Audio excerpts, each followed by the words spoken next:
12 मार्च 1913 meeting. शाम के 3:40 बज रहे थे। भारत की आर्थिक राजधानी मुंबई की सड़कों पर एक के बाद एक 13 धमाकों ने खून बहाया। 253 लोग मारे गए, सैकड़ों घायल, करोड़ों की संपत्ति तबाह।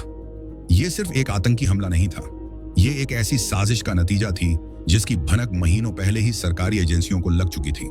लेकिन वो सूचनाएं ठंडे बस्तों में कैसे बंद हो गईं? जब देश की आर्थिक राजधानी आतंक के निशाने पर थी, तो कस्टम्स और इंटेलिजेंस ब्यूरो IB के पास मौजूद गुप्त जानकारियां आखिर क्यों बेअसर रहीं? आज हम उन 20 दिनों की कहानी बयां करेंगे जिसने देश की सुरक्षा व्यवस्था की नींव हिला दी। 25 जनवरी 1993 कस्टम विभाग के तत्कालीन कलेक्टर तो प्रिवेंटिव STA भारद्वाज के पास एक ऐसा इनपुट पहुंचा जिसे सुनकर उनकी रूह कांप गई। सूचना थी, पाकिस्तान की खुफिया agency ISI underworld don Dawood Ibrahim की मदद से हथियारों की एक बड़ी खेप मुंबई की तटरेखा पर उतारने वाली है। माल सिर्फ सोना चांदी नहीं, चांदी नहीं, बल्कि आधुनिक हथियार और विस्फोटक थे। इस चिट्ठी को भारद्वाज ने सबसे पहले भेजा अपने ही विभाग के अतिरिक्त कलेक्टर सोमनाथ थापा के पास।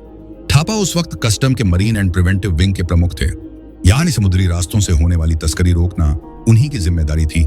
लेकिन हुआ उल्टा। थापा ने इस चेतावनी पर अमल तो दूर, उसे गंभीरता से लेने में ही कोताही बरती। उन्होंने तट पर गश्त बढ़ाने के बजाय अपनी जिम्मेदारी बेच दी। उन्होंने न सिर्फ आंखें मूंद ली, बल्कि खेप को मुंबई पहुंचाने के लिए ग्रीन चैनल दे दिया।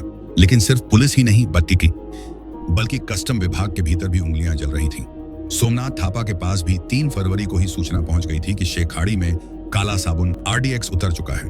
उनके पास मौका था खेप को मुंबई में दाखिल होने से रोकने का। 1994 में हुई एक टेप की गई बातचीत में टाइगर मेमन खुद कबूल करता है कि थापा को 22 लाख रुपए दिए गए थे। ये वही थापा थे जिनके पास तस्करी रोकने की सबसे बड़ी जिम्मेदारी थी। सिर्फ कस्टम ही नहीं, बल्कि मुंबई पुलिस और खुफिया ब्यूरो IB के पास भी उंगलियां उठ रही थीं। दिसंबर 1992 में ही पुलिस ने गुल मोहम्मद नाम के एक शख्स को दंगों के सिलसिले में गिरफ्तार किया था। पूछताछ में उसने चौंका देने वाला खुलासा किया।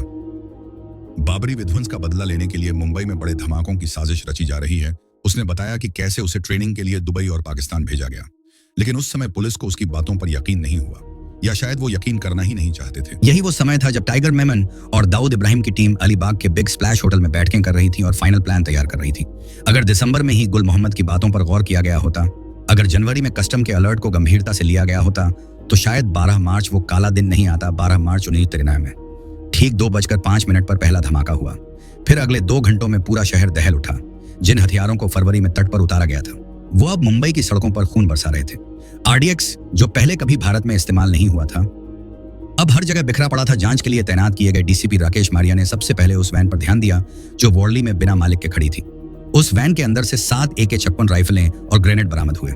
यह वही वैन थी जो टाइगर मेमन के नाम पर रजिस्टर्ड थी। जांच ने अब रफ्तार पकड़नी शुरू कर दी थी। लेकिन उससे पहले खून बह चुका था सालों बाद। 2013 में जब इस केस की सुनवाई सुप्रीम कोर्ट में हुई, तो जजों ने न सिर्फ दोषियों को सजा सुनाई, बल्कि उस सिस्टम पर भी सवाल उठाए जो इस त्रासदी को रोक सकता था। कोर्ट ने कहा, जनता के पैसे पर पलने वाले इन अधिकारियों के भ्रष्टाचार ने न सिर्फ जानें ली, बल्कि देश की अर्थव्यवस्था को भी गहरा आघात पहुंचाया।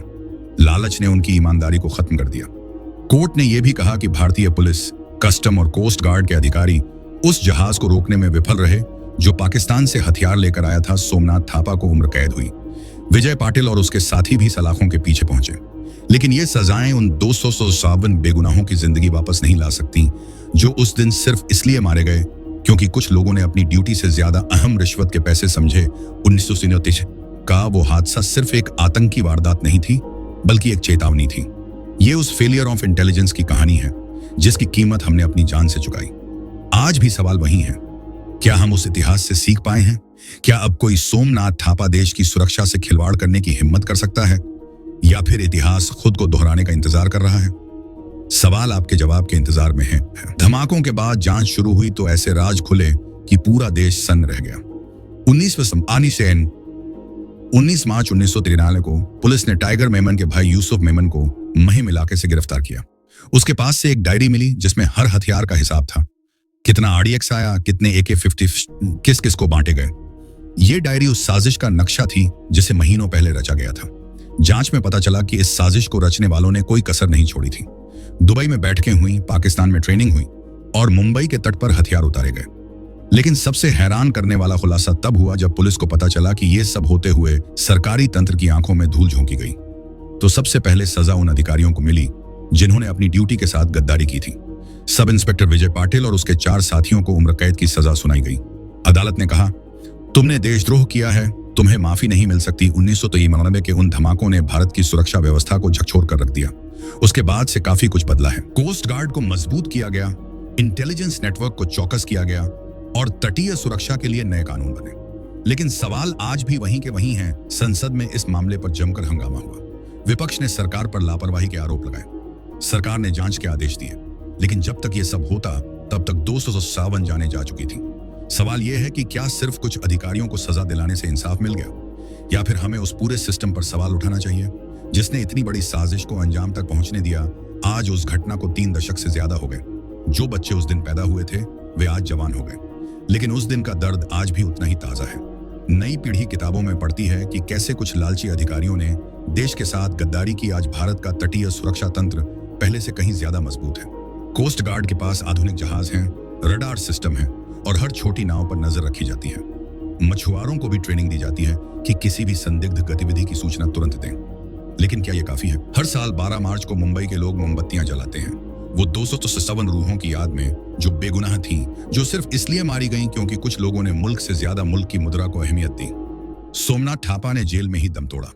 विजय पाटिल आजीवन कारावास काट रहा है, लेकिन उनके जैसे लोगों के लालच की कीमत किसने चुकाई? उन मासूमों के परिवारों ने, जिनके लिए 12 मार्च की तारीख आज भी काली है। 1910 का ब्लास्ट सिर्फ एक अध्याय नहीं है इतिहास की किताब में, ये एक चेतावनी है, एक अलार्म है जो हर उस अधिकारी के कानों में बजना चाहिए जो लालच और कर्तव्य के बीच फंसा हो। ये उस मां के आंसुओं की कहानी है जो आज भी बहते हैं। ये उस बाप के सवाल की कहानी है जो आज भी अनसुना है। सवाल आज भी वही है, क्या हम अपने अतीत से सीख पाए हैं? क्या हमारी एजेंसियां आज उतनी ही सतर्क हैं जितनी होनी चाहिए, या फिर कोई नया सोमनाथ थापा किसी अंधेरे कोने में नई साजिश रच रहा है?